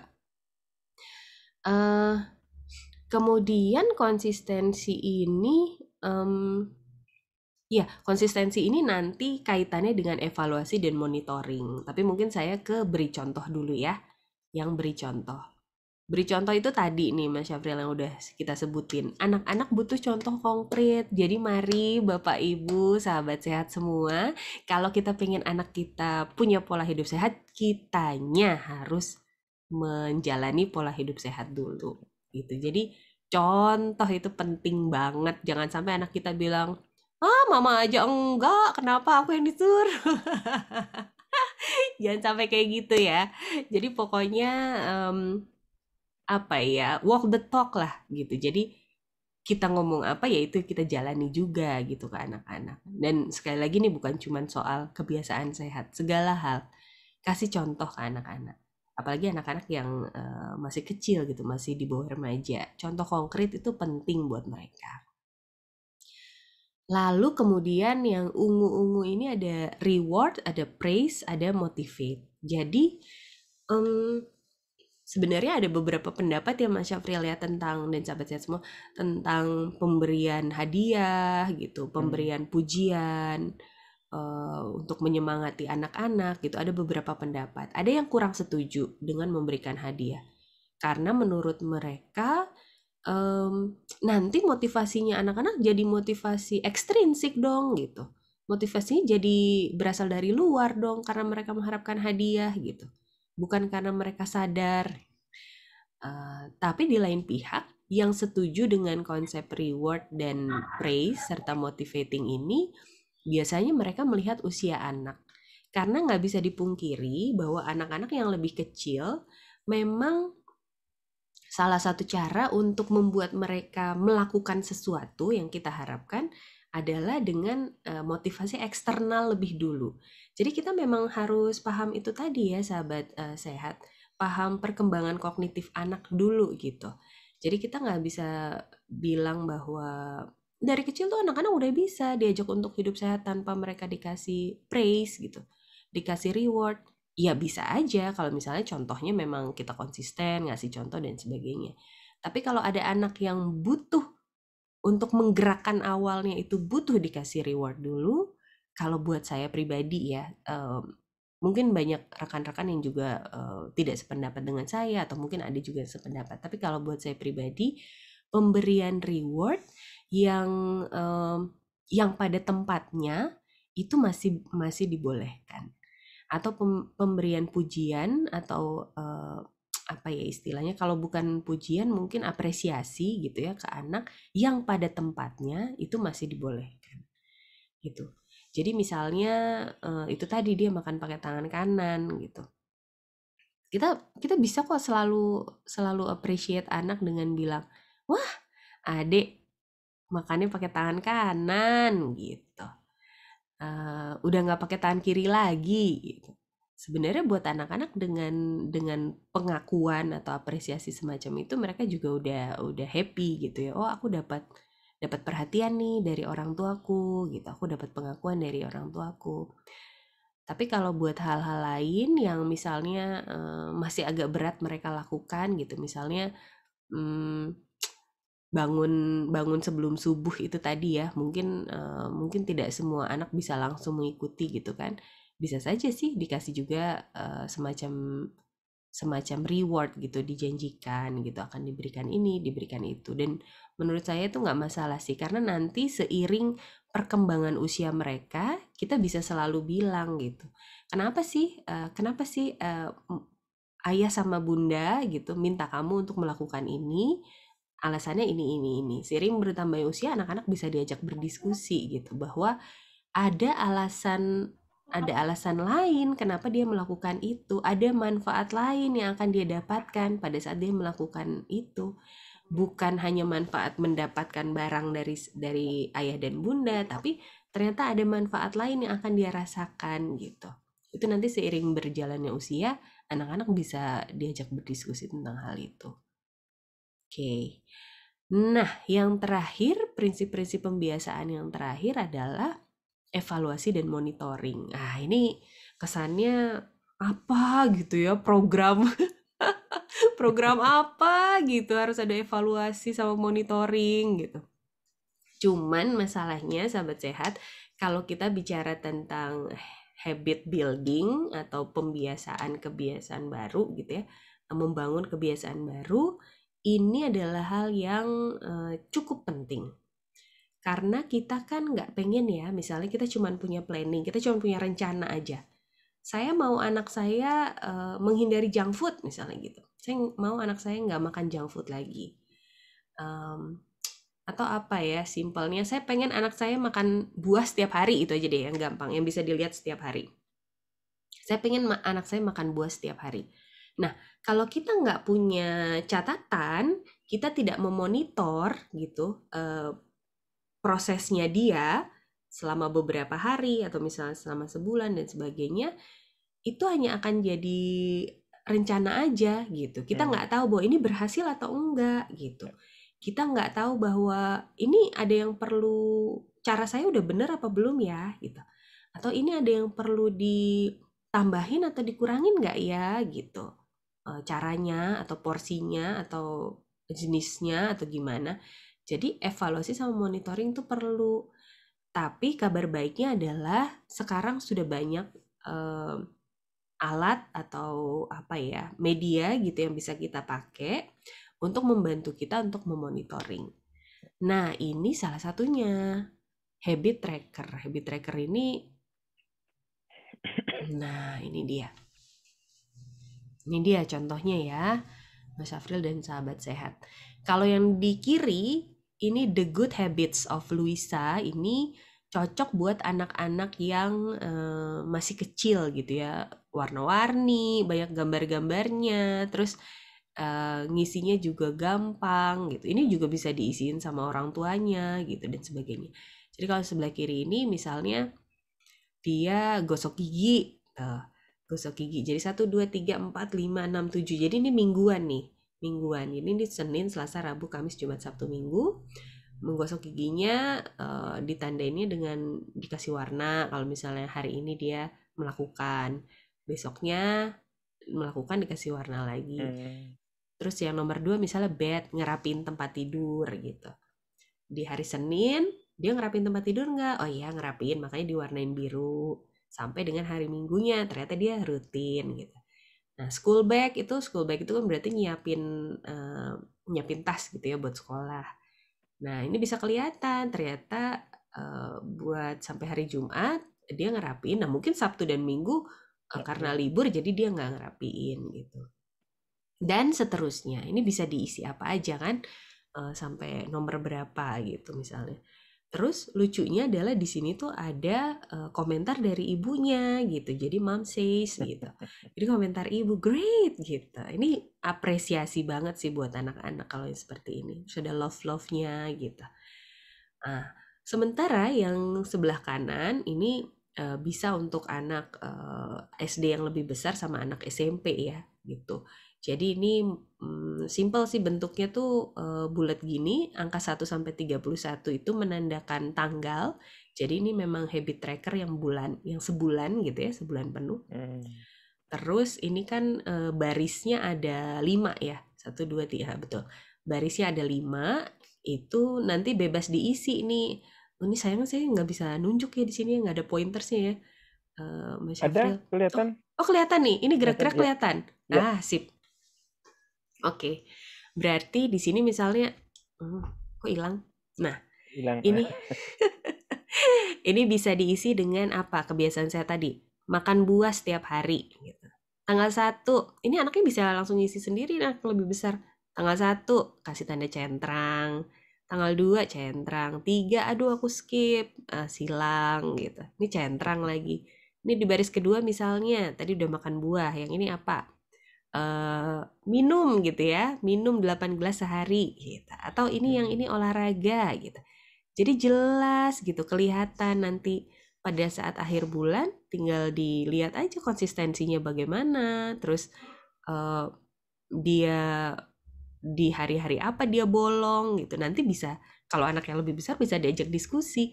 Kenapa waktu ini kenapa ini silang? Kenapa waktu ini kamu nggak berhasil gitu? Apa yang terjadi? Evaluasi akhirnya. Oh oke, berarti next time harusnya gimana? Wah ini bisa kompleks banget ya Mas April, bisa jadi anak jadi bisa belajar macam-macam gitu, nggak cuman buat tracker aja gitu jadinya. Nah ini sebuah contoh. Banyak contohnya sahabat sehat di internet banyak, ini saya juga ambilnya di internet, ada sumbernya juga. Terus, nah ini dia mungkin kita sudah sorry. Sudah mau berakhir. Jadi paling ini aja. Mulainya dari mana? Dari awal, dari apa yang kita bisa ya. Mulai dari siapa? Dari diri sendiri. Kita harus jadi contoh. Mulai kapan? Mulai dari sekarang. Itu jangan tunggu nanti. Walaupun anak kita udah bukan bayi lagi, udah bukan anak TK lagi, masalahnya udah remaja. Tapi menurut saya mulai aja gitu. Karena otak manusia itu kan ada yang istilah plasticity ya. Otak manusia itu kan sifatnya plastis gitu. Dia bisa kok ngebentuk kebiasaan baik baru walaupun usianya sudah nggak muda lagi, udah bukan anak-anak lagi. Jadi mulai kapan? Kalau tanya mulai kapan ya udah sekarang gitu. Nggak usah tunda-tunda lagi. Oke. Nah itu dia Mas Syafril. Kayaknya itu aja sih yang bisa saya sampaikan. Berikutnya saya kembalikan ke Mas Syafril dan mungkin ada tambahan atau pertanyaan. Silakan, terima kasih. Terima kasih Ibu Nuri. Jadi di sini juga bisa kita lihat jika ada yang berminat untuk melakukan konsul dengan Bu Nuri, ada dari Children Cafe ya Bu Nuri ya, Oh iya betul. www.childrencafe.com dan juga bisa ke @childrencafe di Instagram ya.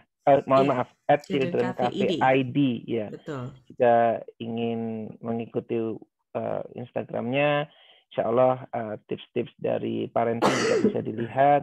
Dan juga ada bit lainnya ya kalau ada yang ingin Oh konsul ya iya, betul. ke Sayangnya dari saya belum. psikolognya Children Cafe ya. Nggak apa-apa, Sayang. nanti kita bisa informasikan.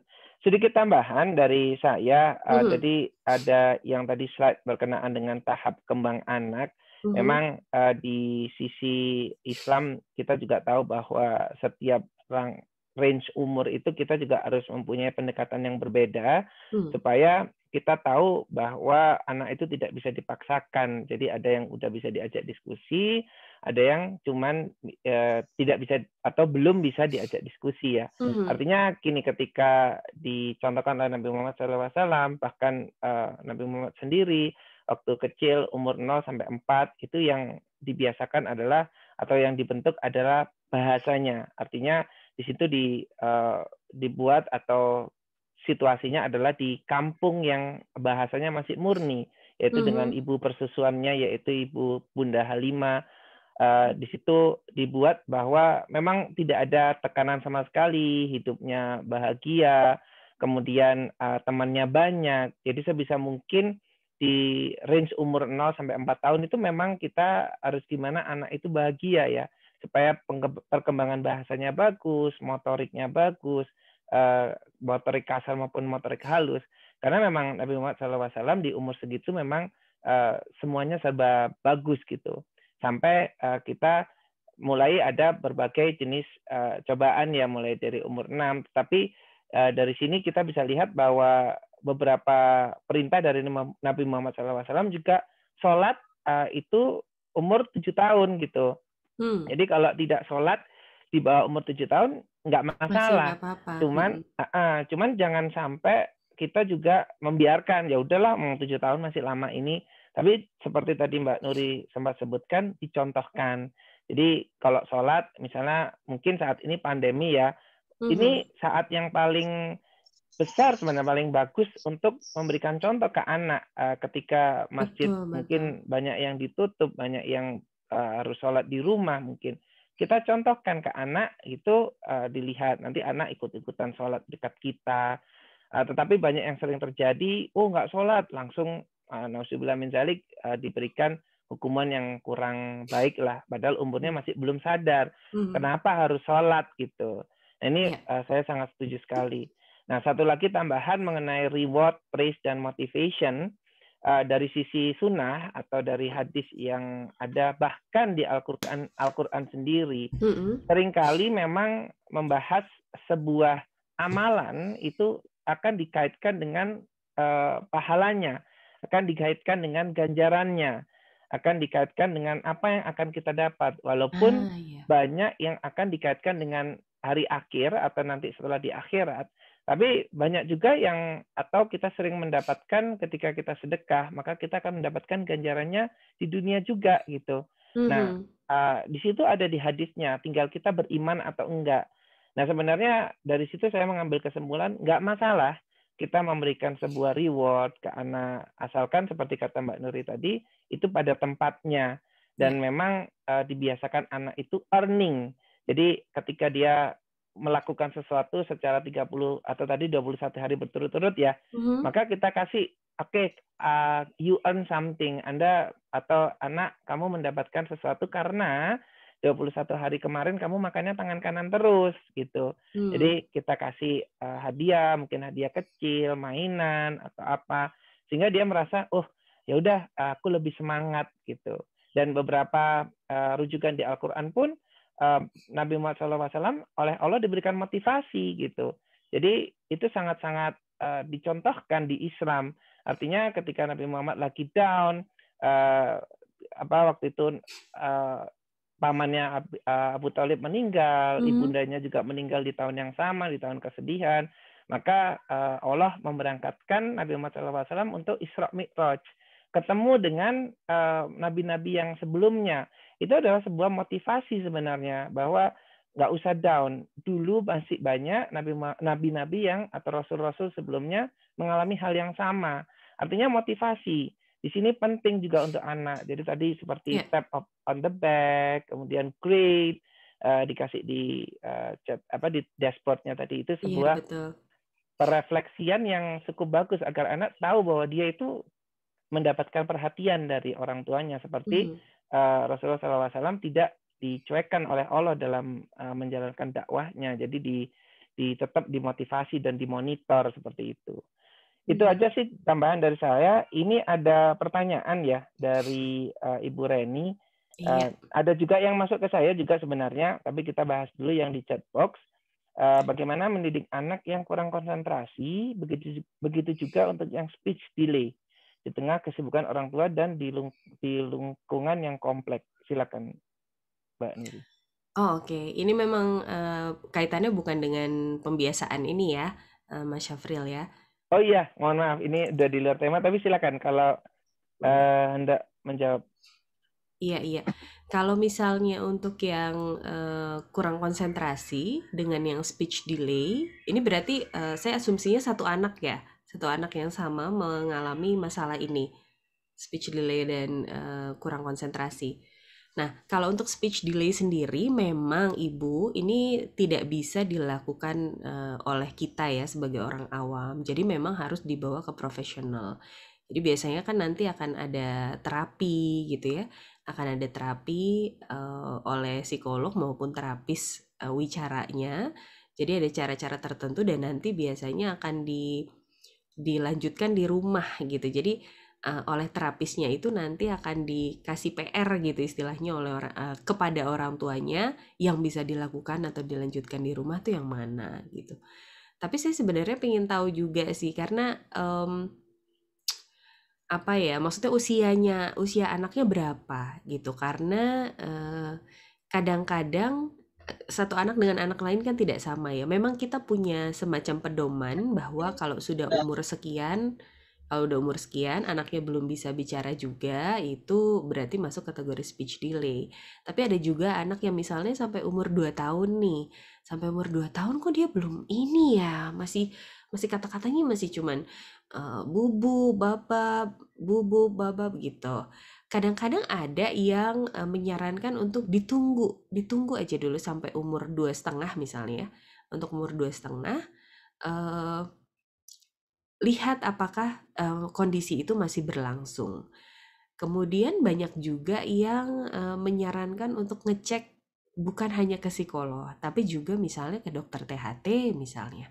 Karena speech delay itu bisa juga kaitannya dengan kesehatan telinga gitu ya, misalnya anaknya belum bisa mendengar dengan baik dan sebagainya, itu juga sepertinya bisa untuk dilakukan. Atau mungkin Ibu mau bicara langsung dengan saya atau gimana Mas Syafril, boleh? Atau gimana supaya lebih jelas? Iya, silakan Bu Reni, bisa diaktifkan videonya atau bisa bicara langsung dengan Ibu Nuri. Ibu Reni masih ada mungkin? Sebentar. Ya, masih Iya, online. Silakan Bu Reni. enggak, ini kan kebetulan ponakan saya. Ponakan. Iya. Iya itu udah bener ya sekitar umur 3 tahun lah masih. Hmm. Itu kan gimana dari segi, saya kan bingungnya kan apa dari segi makanan juga, terus dari untuk yang kurang konsentrasi tuh saya melihat ini apa untuk yang mengajarkan ke anak-anak itu ya, kan ada sering juga yang kurang konsentrasi. Itu gimana itu dalam segi untuk mendidik dari hidup sehat atau kebiasaan. Itu Oh, sih oke. memang. Jadi beda ya Bu ya, yang Iya, kurang beda. konsentrasi dengan speech delay tadi Iya, beda ya. beda. Kalau yang speech delay usianya sudah 3 tahun, Iya. sudah pernah dibawa ke psikolog? Belum sih. Belum. Belum. Jadi memang belum ada diagnosa speech delay begitu ya? Cuma kan dari segi kita orang-orang yang awam kok masih begini, kok masih begitu gitu loh, Bu.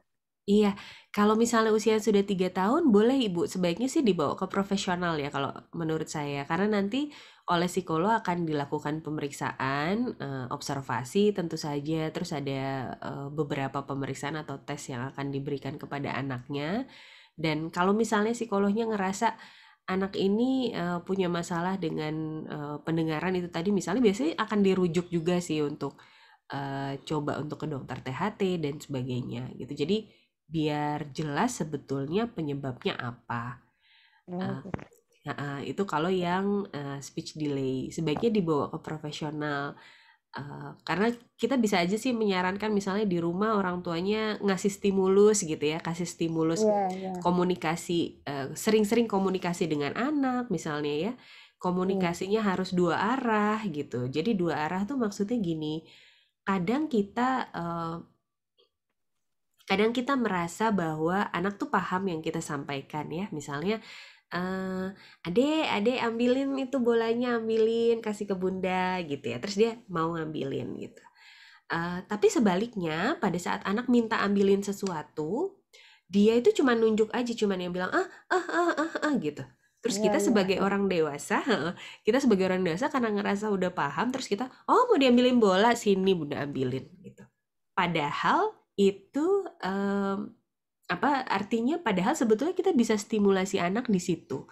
Kita bisa minta dia untuk mencoba untuk lebih jelas lagi gitu memberikan arahan. Misalnya disebutkan, apa dek gitu. Walaupun kita tahu sebenarnya dia minta ambilin bola, tapi kita bisa gitu bilang, apa dek, bunda belum ngerti, apa itu namanya apa?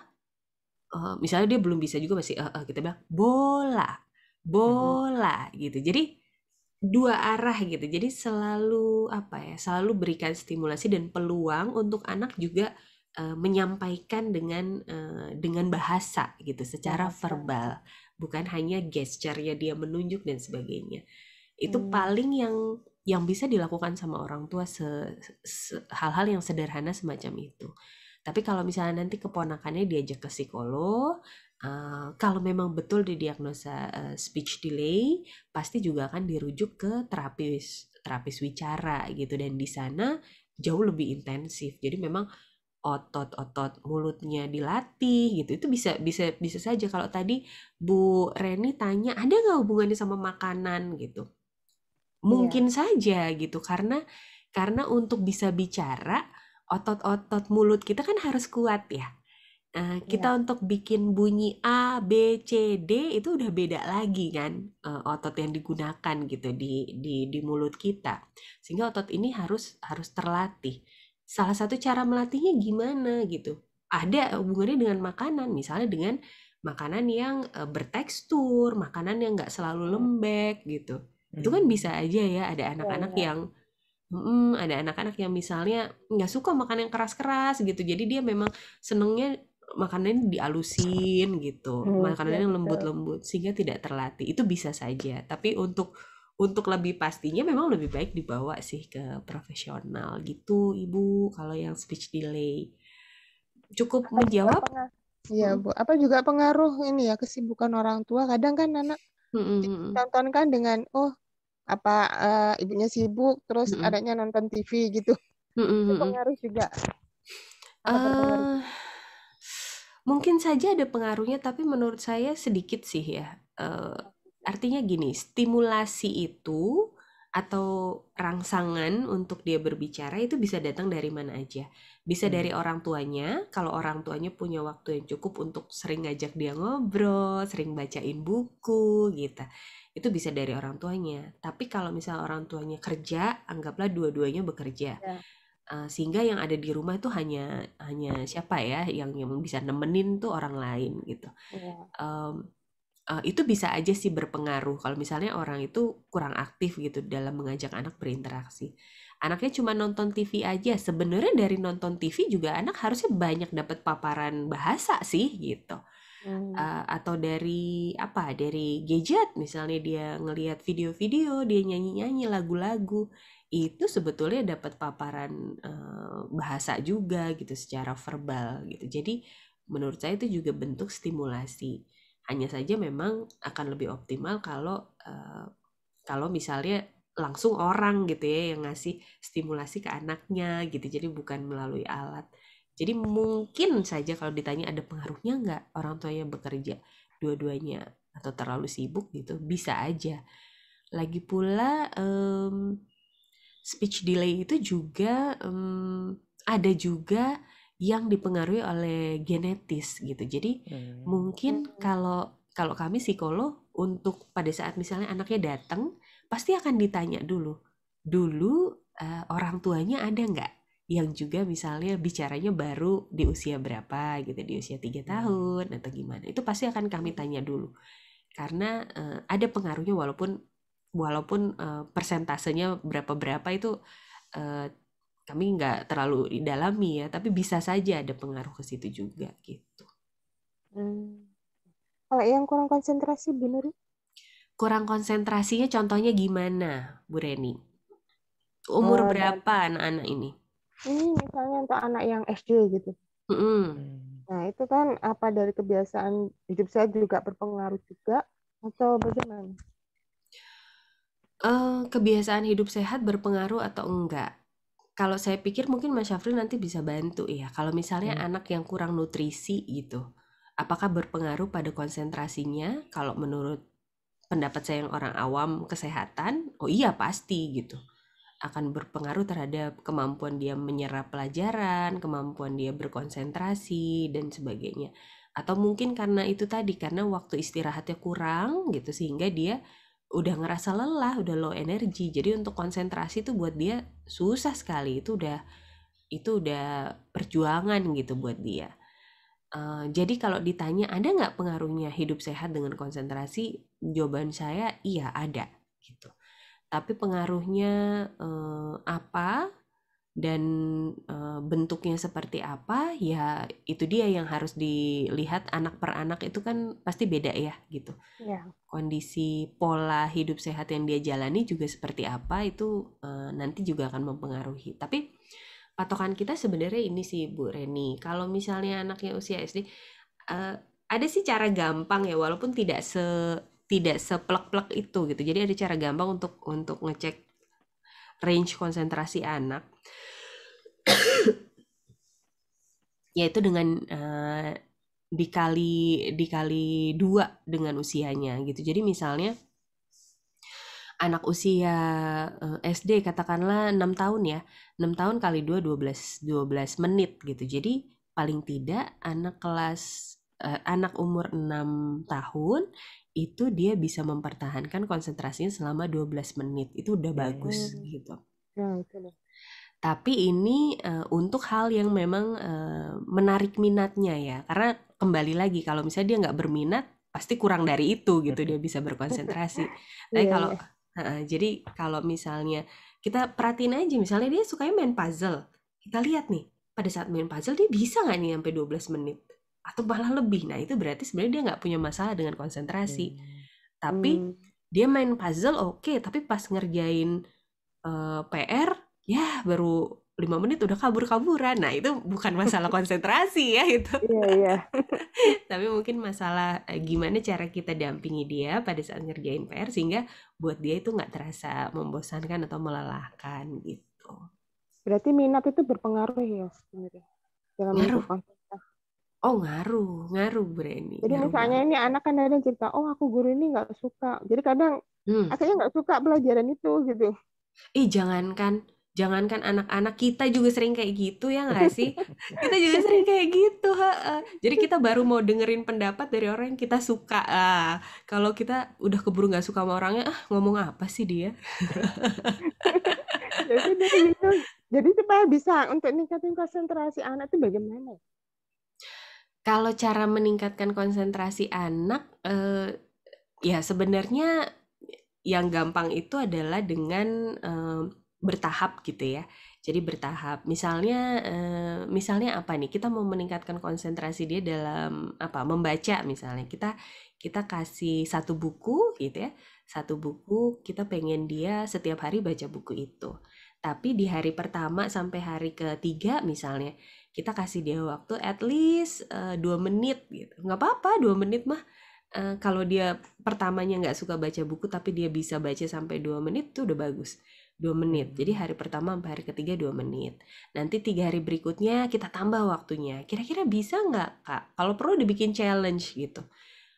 Aku mau, Bunda mau tantang kamu nih gitu. Bisa nggak nih? Sekarang kemarin udah 2 menit. Sekarang 5 menit. Kira-kira bisa nggak? kalau misalnya kira-kira dicoba ternyata 5 menit dia belum kuat, berarti turunin lagi jadi 3 menit gitu. Tapi yang jelas bertahap sih gitu kalau menurut saya. Kayak gitu itu salah satu cara.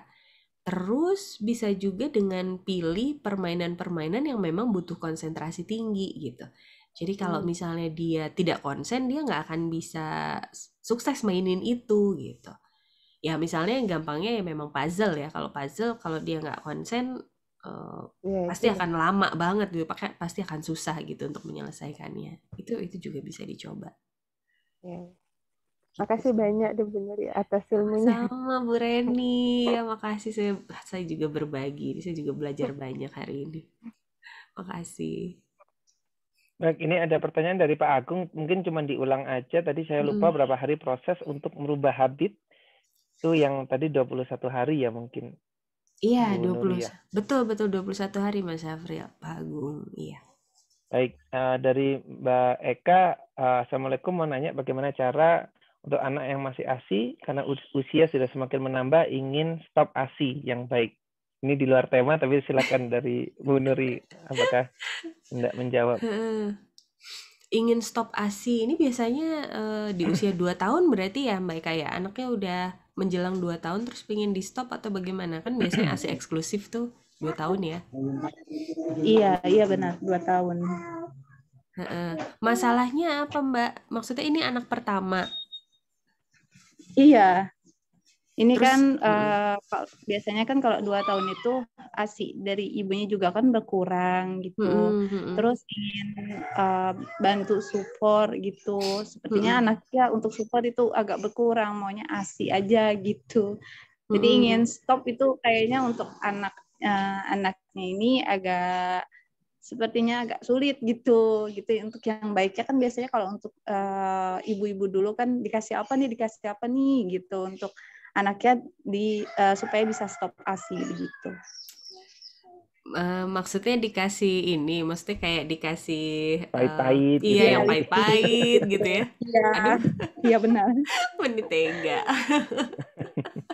Saya sih nggak tega Mbak Eka kalau kayak gitu. Cuman kalau pengalaman dari ini saya belum punya pengalaman pribadi nih tentang nyetop ASI ya. Paling mungkin saya dari pengalaman teman-teman saya atau adik saya sendiri gitu. Jadi kalau adik saya kebetulan mungkin diuntungkannya karena udah keburu punya adik lagi gitu sebelum dia umurnya 2 tahun. Jadi bisa bertahap nih berkurang gitu. Kalau mereka saya asumsikan tidak seperti itu ya kondisinya. Jadi memang masih satu anaknya. Iya. Kemudian ada teman saya satu lagi juga dia itu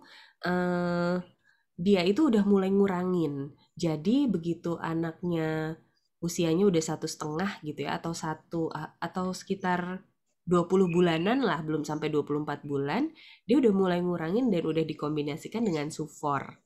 Itu dia. Jadi jam-jamnya tuh jelas gitu. Mbak Eka. Jadi kapan misalnya yang ASI, kapan yang sufor gitu. Sehingga anak juga terbiasa pas di jam dia dapat sufor, dia nggak minta ASI lagi gitu. Jadi memang dia udah tahu. Dan bertahap tuh dikurangin bertahap. Dan sambil dia ngomong ke anaknya gitu. Nanti nyebut sufornya tuh apa, nggak mungkin nyebut sufor ya ke anaknya ya, susu botolnya nanti Ade minum dari botol, nanti Ade minum dari botol terus ya gitu. Pasti dia awalnya memang susah ya, pasti nggak mau gitu. Cuman maksudnya kita bisa jelasin lah, kita bisa coba jelasin. Soalnya udah habis nih asinya bunda gitu. Udah tinggal sedikit, jadi nanti biar adik tetap sehat, bisa tetap minum susunya dari botol ya gitu. Tapi jangan pada saat begitu terus langsung besoknya berhenti gitu. Maksud saya jadinya bertahap gitu. Tapi sering-sering di sounding, udah dikasih tahu gitu. Jadi anak tuh nggak kaget. Nah ini juga, oh iya bener, ini juga satu prinsip pembiasaan baru. Jadi misalnya anak kita udah punya kebiasaan lama yang mau kita ubah, misalnya kita kaitannya dengan bisa yang ASI tadi atau kaitannya dengan kebiasaan sehat, hidup sehat ya. Tadinya kebiasaannya kurang baik, terus mau kita ubah. Nah, jangan ujuk-ujuk di hari besoknya tuh langsung kita cut si kebiasaan lamanya ini gitu. Jadi memang harus ada semacam buat menyiapkan anak gitu. Jadi di-sounding dulu, dikasih tahu dulu beberapa minggu sebelumnya atau bahkan kalau ada waktu ya beberapa bulan sebelumnya, sering-sering tuh disebutin gitu ya, supaya anak tuh bisa menyiapkan diri gitu. Kadang-kadang mereka nggak protes dalam bentuk aku belum siap gitu. Mereka nggak akan bilang begitu, tapi protesnya atau kagetnya adalah dalam bentuk ya tidak mau langsung lepas ASI misalnya kayak gitu, atau nangis, atau mereka jadi kalau anak yang agak parah malah bisa regresi gitu ya. Regresi itu misalnya tadinya udah nggak ngompol terus dia jadi ngompol lagi. Nah, itu tanda-tanda anak berusaha menyatakan bahwa dia kaget, bahwa dia stres, bahwa dia belum bisa nerima adanya perubahan gitu. Jadi memang kalau buat saya mereka bertahap aja, sufornya nanti makin lama porsi sufor makin ditambah, tapi asinya juga belum dihilangkan, tapi sounding itu penting gitu, selalu gitu. Jadi biar mereka juga nggak kaget, biar dianya nggak kaget, biar dianya bisa lebih siap gitu pada saat udah waktunya. Itu sih. Gimana Mbak? Terima kasih Mbak Nuri. Sama-sama Mbak Eka. Aduh, Baik, makasih Mbak Eka. Kemana-mana ya ini saya ya.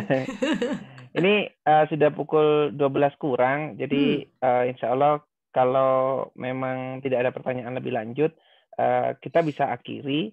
Mungkin ada kesimpulan dari Bu Nuri yang mau disampaikan ke sahabat sehat berkenaan dengan membangun habit untuk anak sehat, silahkan.